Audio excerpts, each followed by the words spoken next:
बजाओ बजाओ जरा झूम के बजाओ। लाउड स्पीकर 90 FM के स्टूडियो में आज हमने लाउड स्पीकर अरेस्ट के तहत मुख्य अग्निशमन अधिकारी जेपी सिंह जी को बुलाया है। और जेपी सिंह जी एक अनुभवी अधिकारी हैं। लंबे समय से यूपी के सीतापुर, बहराइच, बुलंदशहर और बहुत सारे ज़िलों में इनकी तैनाती रही है। गोरखपुर में भी आप इधर काफ़ी दिनों से हैं। दरअसल इस समय आपको बुलाने का मकसद एक ही है कि आग की घटनाएं वैसे तो आमतौर पे जब ये रबी की फसल वगैरह का समय होता है तो उस समय तो बड़ी होती हैं, लेकिन अब आग की घटनाएं प्रायः किसी मौसम में हो रही हैं।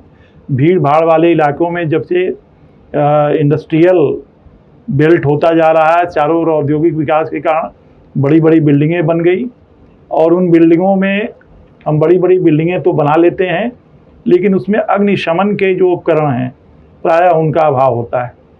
तो आग जैसी घटना जब हो तो हम उससे बचाव कैसे करें और क्या क्या तैयारी होनी चाहिए अपनी। बिजली के शॉर्ट सर्किट से भी घटनाएं होती हैं। तो आज और गोरखपुर में अग्निशमन का एक बड़ा केंद्र है। अब तहसीलों को भी सरकार लगातार साधन संसाधन देते जा रही है। तो यहाँ के लिए क्या योजनाएं हैं, क्या सरकार करने जा रही है और आग से बचने के और हम सबको क्या अपने घरों में एहतियात बरतने चाहिए, इन सभी बिंदुओं पे आज जेपी सिंह साहब से बात होगी। जेपी सिंह साहब, आप हमारे स्टूडियो में आए, इसके लिए हम अपने लाउड स्पीकर 90 FM के दर्शकों और श्रोताओं की ओर से आपका हार्दिक अभिनंदन करते हैं। धन्यवाद। आप से बातचीत शुरू करने के क्रम में मैं ये जानना चाहूँगा कि गोरखपुर में अग्निशमन केंद्र की क्या स्थिति है। हमारे पास क्या इतने साधन संसाधन हैं और क्या उसमें विस्तार की योजनाएं हैं? कुछ थोड़ा सा इस पे भी, क्योंकि हम लोगों को जानना चाहिए कि हमारे पास क्या है और फायर उपकरण की क्या स्थिति। जनपद गोरखपुर में जो यहाँ का प्रमुख फायर स्टेशन है जी, मेन, जिसे आप हेडक्वार्टर कर सकते हैं, वो हमारा गोलघर में है जी, बिल्कुल चौराहे पे ही, पोस्ट ऑफिस के जस्ट सामने। ये हमारा 7 यूनिट का फायर स्टेशन है। और इसके अलावा हमारा औद्योगिक क्षेत्र गीडा में एक फायर स्टेशन है जो प्रेजेंट में फंक्शनल है। फायर स्टेशन गोला, तहसील गोला के अंतर्गत एक फायर स्टेशन हमारा इस्टेब्लिश है। और फायर स्टेशन बांसगांव, ये 4 फायर स्टेशन इस समय जनपद में हमारे पिछले कई वर्षों से रन में हैं। इधर माननीय मुख्यमंत्री जी की मंशा के अनुरूप प्रदेश के सभी तहसीलों में फायर स्टेशन संचालित किए जाने का अभियान चला है और जिसमें हमारे जनपद गोरखपुर में तहसील खजनी फायर स्टेशन की बिल्डिंग हमारी तैयार हो गई है। अगले 1-2 माह में हम उसको संचालित करने जा रहे हैं। इसी कड़ी में फायर स्टेशन चौरी चौरा की भी बिल्डिंग लगभग तैयार है। अगले 3 से 4 माह में हम वहाँ पे फायर स्टेशन खोलने जा रहे हैं जी। और अगला फायर स्टेशन हमारा कैंपियरगंज तहसील के अंतर्गत अंडर कंस्ट्रक्शन है, जो अगले वर्ष 2025 तक संचालित हो जाएगा जी। और एक और फायर स्टेशन आपका चिलवा ताल के पास में, शहर से बिल्कुल सटा हुआ, यहाँ भी स्वीकृत हुआ है। ये भी अगले साल 2025 या 26 तक ये भी संचालित हो जाएगा। तो इस प्रकार से प्रेजेंट में जो हमारा फायर का सिनेरियो है, सेटअप बहुत अच्छा और हर तहसील लेवल पे हम जा रहे हैं।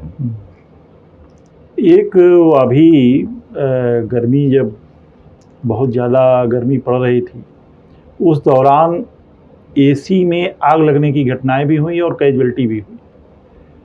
तो आप लोगों को जागरूक करते ही रहते हैं। मतलब एसी अब ख़ास तौर से हर घर में इस्तेमाल हो रहा है, तो इस मामले में हमको क्या प्रिकॉशंस बरतने चाहिए, ये थोड़ा सा आप हमारे दर्शकों और श्रोताओं को बताएं। देखिए, इस संबंध में हम पहले आपको अवगत कराना चाहेंगे कि वर्तमान जो पिछली हमारी गर्मी 2024 की रही है जी। इसमें तापमान 44, 45 और 46 तक का औसत कई दिनों में रहा है। और हमारा जो एसी का नेचुरल है, बिल्डिंग की जो डिज़ाइन हो रही है वो बहुत ओपन स्पेस नहीं हो रही है, तो शहर आबादी का जो लोड बढ़ता जा रहा है शहर पे, तो बिल्डिंग की डिजाइनिंग भी एसी पैटर्न पे हो रही है। एसी के संबंध में अगर हमको एसी प्रयोग करना अगर इन मकानों में आवश्यक होता है तो हम एक तो पहले जो भी एसी का उपकरण खरीदते हैं वो हम सस्ते उपकरण पे ना जाएं, हम कॉपर बेस उपकरण के पे जाएं, ना कि एल्युमिनियम बेस पे। इसमें ये दोनों ऑप्शन होते हैं, वो लगभग 4-5 हज़ार 6 हज़ार महंगा पड़ता है, अच्छा। एवरेज जो है। दूसरा जो हमारा उसकी फिटिंग होती है वो हम प्रॉपर एजेंसी के थ्रू या बहुत विशेषज्ञ जो हमारे मिस्त्री हैं उनसे कराएं। एसी को हम लंबे समय तक ऑपरेट ना करें कि हम पता लगा उसको हम लगातार 18 घंटा 14 घंटा ऑन ही किए हैं। जिस कमरे में हम एसी यूज कर रहे हैं उसके सारे दरवाजे और विंडो को प्रॉपर बंद करके रखें, जिससे उसका एक टेम्परेचर जो है हमारा, बिजली की बचत भी होगी और आपका कूलिंग भी मेंटेन रहेगा जी।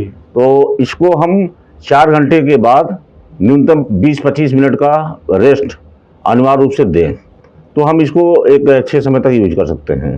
प्रायः ये जो एसी में आग लगती है सर्विसिंग ना होने के कारण, इसकी आपको हर साल इसमें डस्ट इतने क्रिएट हो जाते हैं तो पाइप के अंदर चोक हो जाता है। और इसको जब भी हम प्रयोग करते हैं, इससे पहली रिक्वायरमेंट जाड़े के बाद हमको गर्मियों में होती है, मोस्टली अब मार्च लास्ट या अप्रैल में, तो हम पहले उसकी फुल सर्विसिंग करा लें और प्रयास ये रहे कि हर महीने के बाद एक बार उसकी हम सर्विसिंग प्रॉपर करा लें, जो भी कमी हो उसको चेक कर लें। तो अगर ये सब हम सावधानी को फॉलो करेंगे तो कोई दुर्घटना नहीं होगी, और कहीं न कहीं जो भी दुर्घटनाएं हुई हैं उसमें हमारी लापरवाही निश्चित रही है। शहर आप देख रहे होंगे, गोरखपुर शहर का तेज़ी से विस्तार हो रहा है, लेकिन हमारे जो पुराना गोरखपुर के इलाके हैं, जैसे ये हिंदी बाज़ार है, घंटाघर का इलाका है, जहाँ बहुत तंग गलियाँ हैं, उन गलियों में अगर जो आग की समस्या आती है तो उसको आप लोग कैसे फेस करते हैं? और क्योंकि वहाँ गाड़ियाँ पहुँचना भी बड़ा मुश्किल काम। निश्चित रूप से ये ही केवल गोरखपुर के लिए बल्कि कानपुर और बनारस ऐसे जो पुराने महानगर हैं वहाँ पे और सकरी गलियाँ हैं, तो सकरी गलियों में फायर फाइटिंग हमारे लिए एक बहुत ही चुनौतीपूर्ण काम होता है। तो इसको दृष्टिगत रखते हुए हमारे यहाँ छोटे वाहन 400 लीटर कैपेसिटी की, जो आपका बोलेरो कैंपर की, जो आपके ये समझिए आप जैसे बोलेरो होती है जी, जहाँ पहुँच सकती है वहाँ वो गाड़ी पहुँच सकती है। हम ऐसी जगह आग लगने पे हम 2 गाड़ी भेजते हैं। एक तो बोलेरो हमारी जो कैंपर जो अधिकतम डिस्टेंस तक पहुँच जाएगी, साथ में उसको पानी देने के लिए एक बड़ा वाहन हम भी सपोर्टिंग भेजते हैं। तो निश्चित रूप से चुनौती है। अब चूँकि बिल्डिंग बन गई है तो उनको डिमोलिश भी नहीं होना है, और इसको देखते हुए प्रदेश सरकार ने हर जनपद स्तर पर मोटरसाइकिल यूनिट भी अवेलेबल कराया है। Motorcycle unit. जी जी जी। लेकिन आग जब बड़ी हो जाती है, अमूमन रात की आग जो होती है वो जब ब्रॉड रूप में ले लेती है तभी वो नॉलेज में आती है लोगों के, और जब तक फायर ब्रिगेड पहुंचती है तब तक काफ़ी एरिया आग की चपेट में आ रहा होता है। उस समय मोटरसाइकिल का फायर फाइटिंग की नहीं रह जाती, फिर वहाँ पे हैवी वाटर टेंडर से फायर फाइटिंग की जरूरत पड़ती है। तो गलियों के लिए सरकार ने मोटरसाइकिल और बोलेरो पैटर्न की ये व्हीकल भी प्रोवाइड किया है, उसका उपयोग हम लोग करते हैं। ये शहर का जो इंडस्ट्रियल इलाका है, जैसे गीडा है, गीडा में फैक्ट्रियों में काफ़ी तादाद में मज़दूर काम करते हैं, तो वहाँ जो हमारी फैक्ट्रियाँ हैं, इन फैक्ट्रियों में आग से बचाव के उपकरण के इंतज़ाम हैं कि नहीं है? आप लोग तो इंडस्ट्रियल विजिट करते होंगे, बिल्कुल, और इनको सजेस्ट करते होंगे, तो क्या स्थिति है? और देखिए, एक विकसित समाज के लिए उद्योग का भी, किसी भी राष्ट्र के लिए उद्योगों का प्रॉपर विकास होना आवश्यक है। साथ ही साथ सरकार के लिए, हमारे लिए सर्वाधिक प्रायोरिटी हमारी जीवन रक्षा होती है। हम प्रॉपर्टी लॉस को उतना वैल्यू नहीं देते हैं। हमारे लिए एक आदमी की कैजुअल्टी कई अरब की कैजुअल्टी के उससे हम उसको प्रयास करेंगे बचाने का। तो उद्योग में फायर फाइटिंग के पुराने जो पैरामीटर गाइडलाइन थी, निसंदेह उसमें उद्यमियों को दिक्कत आ रही थी, और जिसको दृष्टिगत रखते हुए उत्तर प्रदेश सरकार, वर्तमान सरकार ने उसमें नियमों को काफ़ी शिथिल किया है, और जिस कारण औद्योगिक प्रतिष्ठानों की एनओसी काफ़ी ज़्यादा संख्या में हो जा रही है। और गीडा परिक्षेत्र में जो भी इंडस्ट्रियल बेल्ट हैं उनमें निरंतर हम लोगों के द्वारा निरीक्षण और प्रशिक्षण व जागरूकता अभियान कराए जा रहे हैं, और लगभग अधिकांश इंडस्ट्री के पास फायर फाइटिंग की एक मानक के अनुसार व्यवस्थाएं हैं। क्या मानक है इसका? जैसे कोई बड़ी फैक्ट्री है तो उसमें क्या देखिए, मानक है? मानक इंडस्ट्री में हमारा जो मानक है वो हमारा कैसा प्रोडक्शन है, लो हजार्ड, मॉडरेट हजार्ड और हाई हजार्ड, ये 3 ग्रेड में इसको डिवाइड किया गया है जी। ये इसका जैसे कोई लोहे की फैक्ट्री है वो आपकी लो हजार्ड की होगी, और कोई पेंट की फैक्ट्री है, केमिकल की है, वो हाई हजार्ड में होगी। कोई लकड़ी की, प्लाई की, ये इस तरह की है तो ये जो है आपका मॉडरेट में है। तो हर पदार्थ का जो उसके वल्नरेबिलिटी का रेशियो है कि उसका कितना हीट जनरेट करेगा, उसके आधार पे उसका हजार्ड निर्धारित किया जाता है, और उसी के अनुसार उसी फायर फाइटिंग, जैसे कोई प्रतिष्ठान 1000 वर्ग मीटर का लो हजार्ड का है तो उसमें कम फायर फाइटिंग लगेगी, और एक फैक्ट्री मॉडरेट हजार्ड की है उसमें उससे ज़्यादा लगेगी, और एक फैक्ट्री हाई हजार्ड की है उसमें उससे ज़्यादा लगेगी। तो ये केस टू केस डिसाइड होता है कि आपका किस बिल्डिंग में क्या क्या फायर फाइटिंग का रिक्वायरमेंट बनेगा। एक ये अभी हाल फिलहाल अभी तो कई घटनाएं ऐसी हुई हैं कि जो पटाखा आतिशबाजी वाले ये इकट्ठा करके रखते हैं, अक्सर इनके यहाँ विस्फोट होता है और ये अपनी जान गंवा देते हैं। तो गोरखपुर जनपद में इसको देखते हुए आप क्या एहतियात बरत रहे हैं, और पटाखा वालों के लिए ख़ास तौर से क्या इंस्ट्रक्शंस हैं? देखिए, पटाखे के संबंध में मेरा जो अभिमत है, जो मैंने ग्राउंड रियलिटी महसूस किया है कि ज़्यादातर आतिशबाज बहुत गरीब कौम से होते हैं। बहुत अच्छे बिजनेसमैन प्रॉपर इंडस्ट्री डाल करके प्लांट वे में आतिशबाजी का बिजनेस नहीं करते हैं, और चूँकि इसकी सेल जो है एक दीपावली या शादी ब्याह के मुहूर्त में ज़्यादा होती है, तो विशेषकर दीपावली के अवसर पर ज़्यादा से ज़्यादा प्रोडक्शन करने के उसमें जो है वो जो उनका निर्धारित स्थल होता है वहाँ पे ना करके वो अपने घरों पे या अन्य परिसरों में उसका करते हैं कि जब भी उनको खाली समय मिला, रात के 12 बजे भी, 11 बजे भी, सुबह अर्ली मॉर्निंग 4 बजे, 5 बजे, जिससे वो ज़्यादा उत्पादन कर सकें। तो इस नाते इन त्योहारों के नज़दीक आने पे, जब दीपावली आती है तो ऐसी घटनाओं की बहुलता होती है। उनका उद्देश्य होता है कि हम ज़्यादा प्रोडक्शन कर लेंगे, मार्केट में ज़्यादा से ज़्यादा माल भेज देंगे, तो कहीं न कहीं किसी स्तर पे नेग्लिजेंस कर जाते हैं। तो हमारा इन सबसे अनुरोध है कि उनका जो भी परिसर उनके लिए प्रशासन ने चिन्हित कर रखा है, उसी परिसर पे और उन्हीं शर्तों के साथ जो उनकी अनुगत्य में है, उसी स्तर पे अपना आतिशबाजी का निर्माण और विक्रय करें। ये सिनेमा हॉलों में भी अक्सर घटनाएं, दिल्ली में उपहार कांड जो सिनेमा का कांड हुआ था वो तो आप वाकिफ़ ही हैं। तो सिनेमा हॉलों में बड़ी गैदरिंग होती है। देखिए, इन सिनेमा हॉलों में जो अग्निशमन के उपाय हैं, उपकरण हैं, उनके इंतज़ाम कितने माकूल हैं या नहीं हैं, इसके बारे में मैं चाहूँगा कि। जी बिल्कुल। देखिए, सिनेमा हॉल जो है, मल्टीप्लेक्स मॉल, ये हमारे असेंबली बिल्डिंग की श्रेणी में आते हैं, और इसी नाते आप देखते होंगे कि इनकी सीढ़ियाँ ज़्यादा चौड़ी रखी जाती हैं, और इसमें निसंदेह मानव जीवन को ज़्यादा खतरा होता है। अगर यहाँ पे कोई एक्सीडेंट होता है तो ज़्यादा से ज़्यादा लोग एक टाकीज में कम से कम न्यूनतम 2-250 लोग बिल्कुल सारी दुनिया से बेफिक्र होकर के सिनेमा देख रहे हैं, और कहीं आग लग गई तो समझिए क्या मंजर होता है। तो मेरा इसमें जो भी प्रतिष्ठान के स्वामी हैं उनसे निरंतर अनुरोध है कि अपने जो भी फायर के सिस्टम हैं उनका प्रॉपर मॉक ड्रिल करते रहें, और जब भी वो शो चलाते हैं तो फायर सेफ्टी उपकरणों को चलाने के लिए कर्मचारी नामित करके रखें। अग्निशमन विभाग द्वारा भी हमारे जो फायर अफसर हैं, हम लोग भी ग्राउंड पे जाते हैं, इन टॉकीजों का ये जो मॉल्स हैं, मल्टीप्लेक्स हैं, इनके उपकरणों को संचालित कराते हैं, उसकी चेकिंग करते हैं, कोई निगेटिव तथ्य आने पे उनको संज्ञानित भी करते हैं। जी, कोई ट्रेनिंग प्रोग्राम भी आप चलाते हैं? बिल्कुल, हमारे यहाँ महानिदेशक अग्निशमन एवं आपात सेवा जी। महोदय के द्वारा अग्निशमन विभाग में एक 3 दिवसीय प्रशिक्षण कार्यक्रम जो न्यूनतम 1 घंटे का होता है, वो हमारे फायर स्टेशन पे प्रतिमाह संचालित किया जाता है।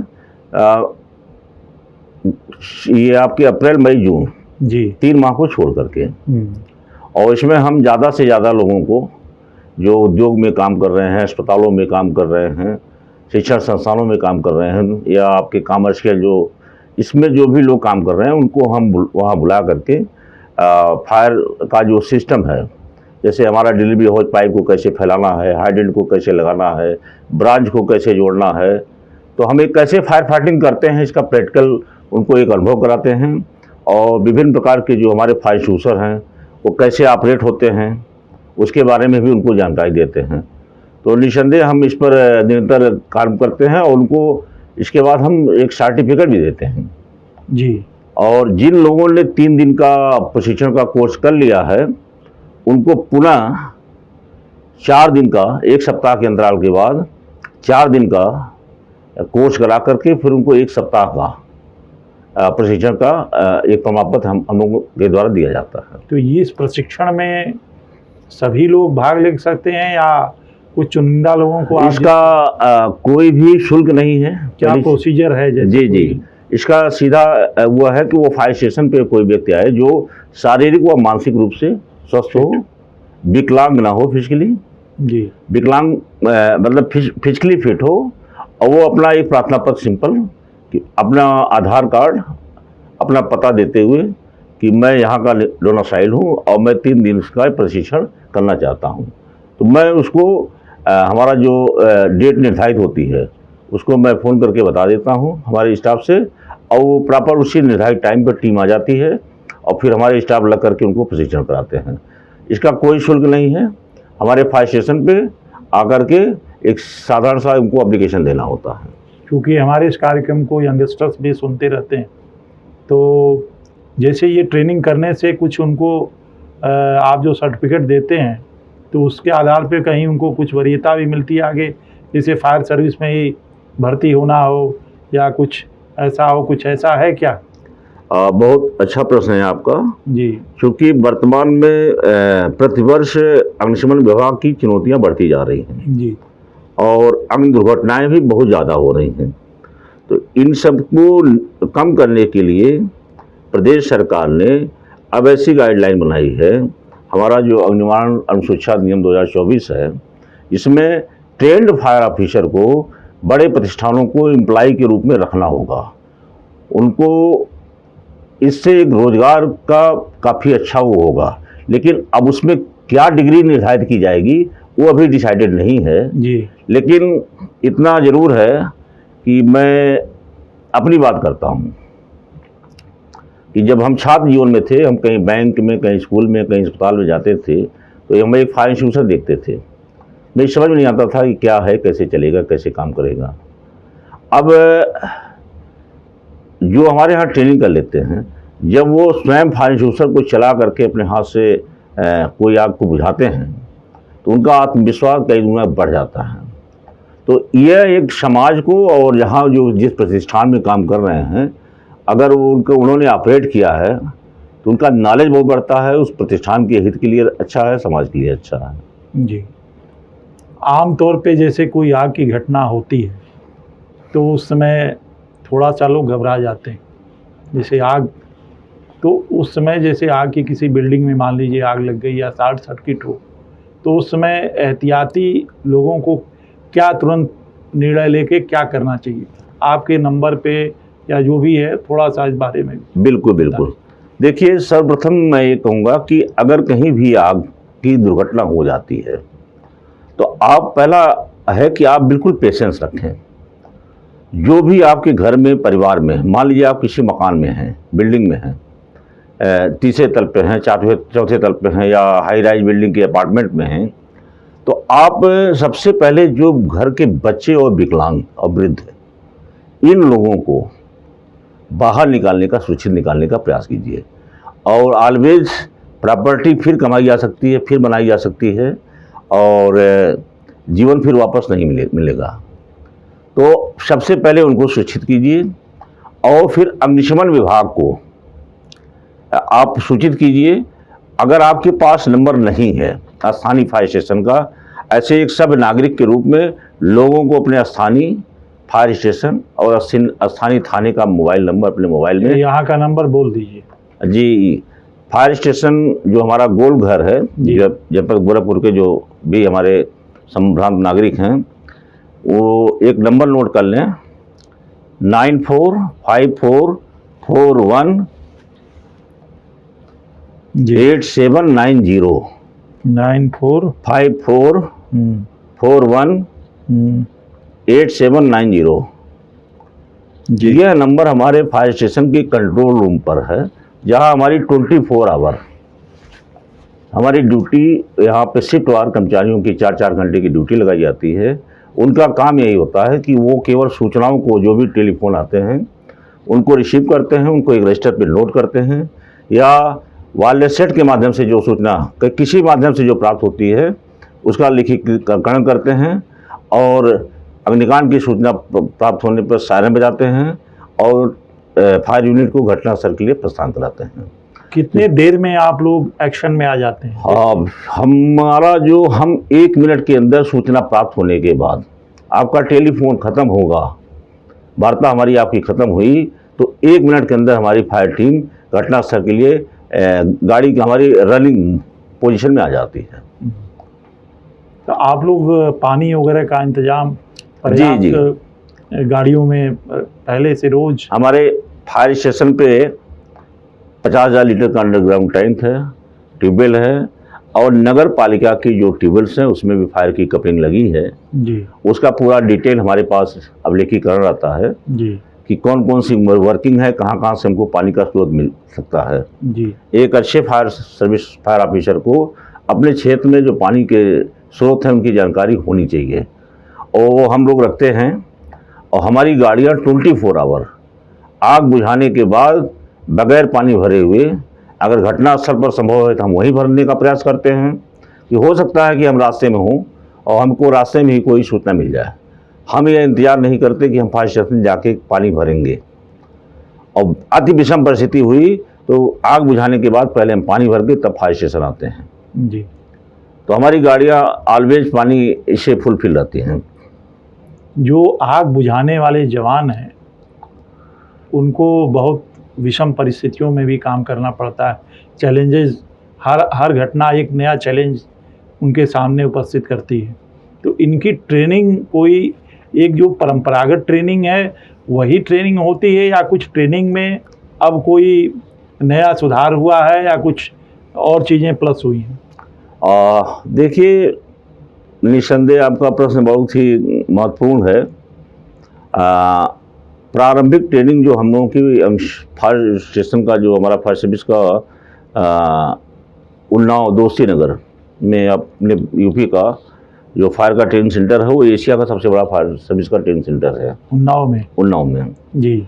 और वहाँ पे बेसिक ट्रेनिंग के अलावा विभाग द्वारा हमारे कर्मचारियों को प्रति 2-3 वर्ष में 15 दिन 20 दिन का रिहर्सल के प्रोग्राम, और विभिन्न जो नए उपकरण आते हैं या नई जो टेक्नोलॉजी आती है उसके बारे में अवेयर किया जाता है, प्रशिक्षण कार्यक्रम किया जाता है। और मूलतः देखिए, फायर फाइटिंग एक बहादुरी का काम है। मेरा अपना जो अनुभव है, एक बहुत विषम परिस्थिति होती है, एक बिल्डिंग जल रही होती है।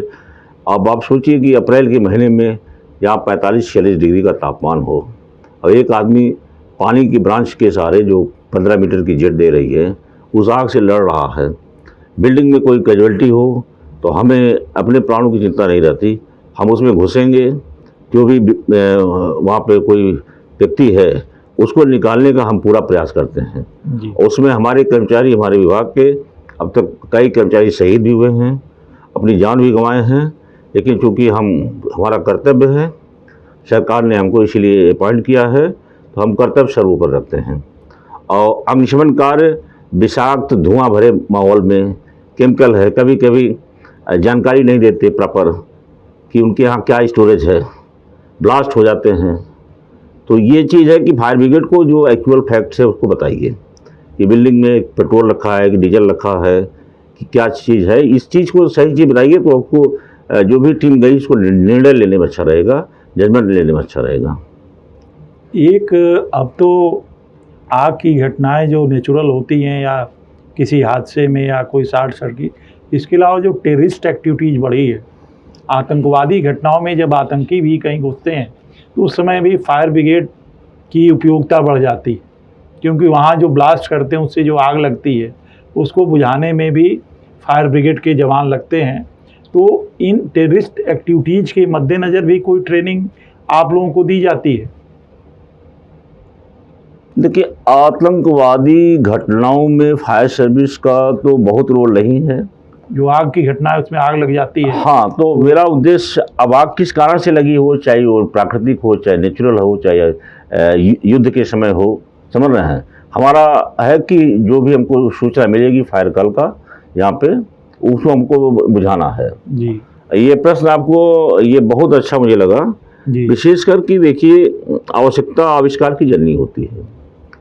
प्रथम विश्व युद्ध तक विश्व में फायर सर्विस का कॉन्सेप्ट नहीं था कि ऐसा कोई विभाग है कि होना चाहिए। सेकेंड वर्ल्ड वॉर के बाद ये महसूस हुआ, जब कई जगह इतनी भीषण बमबारी इत्यादि हुई कि उसको बुझाने का कोई तंत्र नहीं था। तो वो जहाँ भी विस्फोट हुए वो महीनों तक जलते रहे और स्वेच्छा से जलते रहे। तो इस घटना के बाद विश्व समुदाय ने महसूस किया कि नहीं, जब इसके लिए भी एक सेपरेट विभाग बनाना, एक एम्प्लॉई और एक इसका सिस्टम बनाना पड़ेगा। तो द्वितीय विश्व युद्ध के बाद अग्निशमन विभाग का महत्व लोगों के समझ में आया। अब फिर अग्निशमन विभाग का गठन हुआ। हमारा सबसे पहला एक्ट हमारा उत्तर प्रदेश का फायर सर्विस एक्ट 1944 में आया, और अब हम 5 फायर स्टेशन से हमारी यात्रा शुरू हुई थी। आज हम 3 से 25 फायर स्टेशन प्रदेश में हमारे हैं, और कई बार मुख्यमंत्री जी ने इस बात को गंभीरता से कहा है कि हम इसको ब्लॉक स्तर तक अगले कुछ दिनों में ले जाएंगे। जी, एक सवाल आपका से निजी कि आपने कभी सोचा था कि ये अग्निशमन सेवा में ही आना है? नहीं, देखिए, मैं मूलतः गांव से बिलोंग करता हूं, और अपनी हाई स्कूल इंटर के बाद मैं इलाहाबाद यूनिवर्सिटी में सन 82 में मैं गया, और वहाँ एक युवक का सपना होता है कि पढ़ाई ज्ञान के लिए नहीं, पढ़ाई रोजगार के लिए, और रोजी रोटी की तलाश, हमें नौकरी की तलाश थी, और विभाग कोई भी हो, यहाँ चुनने का ऑप्शन नहीं था। तो लेकिन यह है, विभाग में आने के बाद मुझे अपने आप पे बहुत गर्व होता है कि कुछ निश्चित रूप से हमने अच्छे कर्म किए थे कि जो लोगों की मदद के लिए ईश्वर ने हमको अवसर दिया। ऐसी कोई घटना आपके जहन में है जिसको देख करके एकदम द्रवित हो गए हो आज भी कि उस तरह की? हाँ, बिल्कुल। देखिए, बात मेरी 99 की है, बस 1999 में मैं सीतापुर में पहुंचा एज फायर स्टेशन सेकंड अफसर। एक गांव, मुझे नाम तो नहीं याद आ रहा है, गांव की अग्निकांड थी और फूस के छप्पर के मकान थे। एक बूढ़ी औरत 70-75 साल की एक मिट्टी के बर्तन छोटे से ले करके गेट पे ऐसे बैठे बैठे जल गई, और मतलब वो गरीबी कहें या शिक्षा कहें कि उसने अपने जो गुल्लक के कुछ बचे हुए पैसे थे उनको निकालने के लिए वो पूरा रिस्क लेकर के अंदर चली गई और बाहर नहीं निकल पाई। वो पैसे 1000-2000 से ज़्यादा भी नहीं रहे होंगे। तो उस घटना के बाद बहुत ही मन दुखी हुआ कि अभी लोगों की अज्ञानता और गरीबी इस स्तर की है कि 1000-2000 रुपए के लिए भी अपनी जान गंवाने को मजबूर हैं। तो निश्चित रूप से कई दुर्घटनाएं ऐसी फेस की हैं जहां ह्यूमन लॉस हुआ है। अभी आपके जनपद गोरखपुर का एक वाक़या है कि एक छोटी सी मकान, मुश्किल से 1500 स्क्वायर फीट का और ग्राउंड प्लस 1 का मकान, जिसमें फ्रंट पे एक किराने की दुकान थी, सामने 2 दुकानें थी छोटी, मुश्किल से 10 बाई 10 की। और वो व्यक्ति पेट्रोल का चोरी छिपे बिजनेस करता था और जहां वो उसका ड्रम रखा था उसी के ऊपर बोर्ड था। कहीं से स्क्वार्क हुआ और ड्रम पे आया और सामने बगल के कमरे में बैठे थे 5-6 लोग। आग का गोला बन गया, उसमें 3-4 आदमी तो एक्सपायर हो गए, 3 आदमी। अभी पिछले 1-1.5 महीने पहले की घटना है। तो मेरा अनुरोध है लोगों से कि इस तरह से जो भी विस्फोटक पदार्थ हैं, आग की गंभीरता को समझें। एक और याद आ गया आपसे बात करके कि ये रसोई गैस सिलेंडर फटने की घटनाएं बहुत होती। इसमें रसोई गैस में ख़ास तौर से महिलाएं ही रहती हैं, तो इसमें क्या एहतियात बरतनी चाहिए, थोड़ा सा बता दें।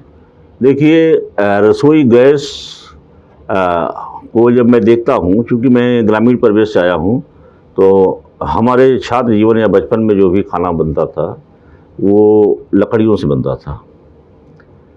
ये निश्चित रूप से हमारे समाज के लिए बहुत वरदान है। और आजकल बरसात के महीनों में ग्रामीण क्षेत्रों में लोगों के पास इतनी क्षमता नहीं होती थी कि कैसे कैसे खाना बनता था, वो दिन हमने देखा है। सरकार ने निरंतर प्रयास किया और आज घर घर तक लगभग एलपीजी सिलेंडर पहुंच गई है। अब कोई भी चीज़ है, आप उसका सदुपयोग करें, दुरुपयोग करें। एक व्यक्ति है पूरी ज़िंदगी गाड़ी चलाता है, कार चलाता है, ट्रक। इसमें ये हादसे कैसे होते हैं जो सिलेंडर जी, मैं आ रहा हूँ। तो कोई भी चीज़ है, अगर हमें पता है कि वो ज्वलनशील है, उसमें ऑपरेट करने, उसको चलाने से जलती है, तो जो उसके अंदर सिलेंडर में रखा है वो ज्वलनशील है, ये तो हम जान रहे हैं।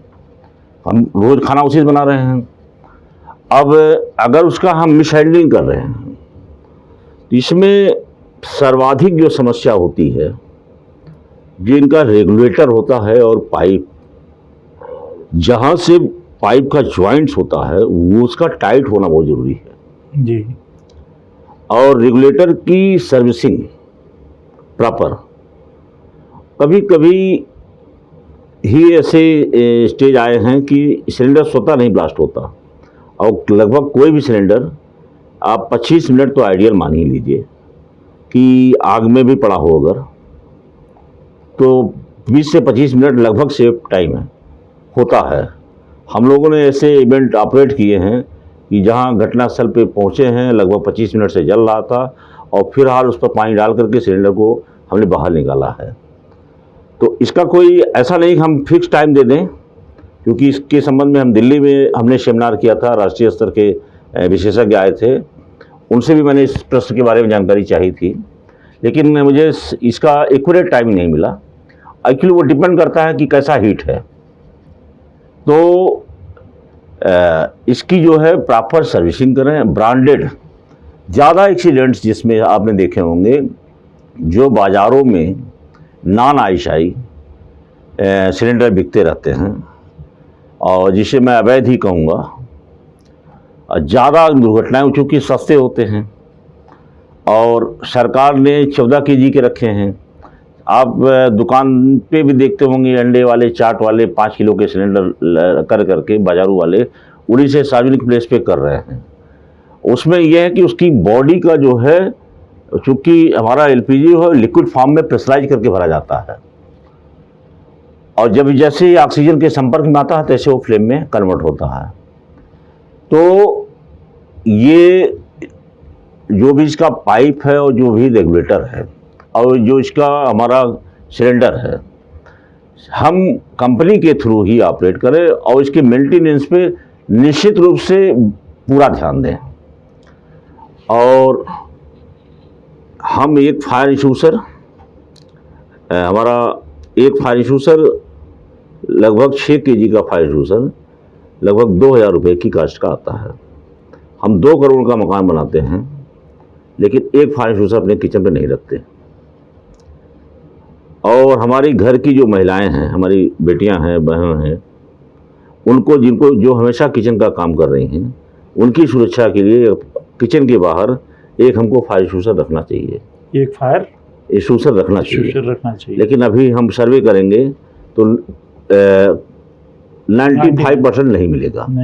तो इसका मूल कारण है कि हम वैचारिक रूप से इस पहलू पे विचार ही नहीं कर रहे हैं। नहीं, सोचा ही नहीं। और सोच की कमी ज़्यादा है। जी।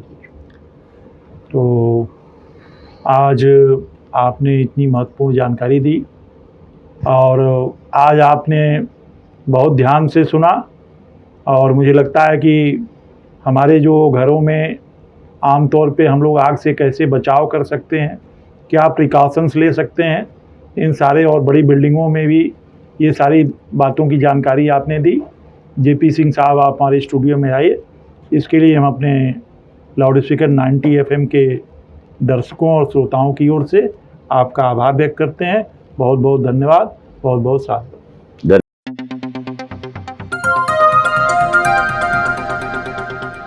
बजाओ जरा झूम के बजाओ, बजाओ जरा झूम के बजाओ।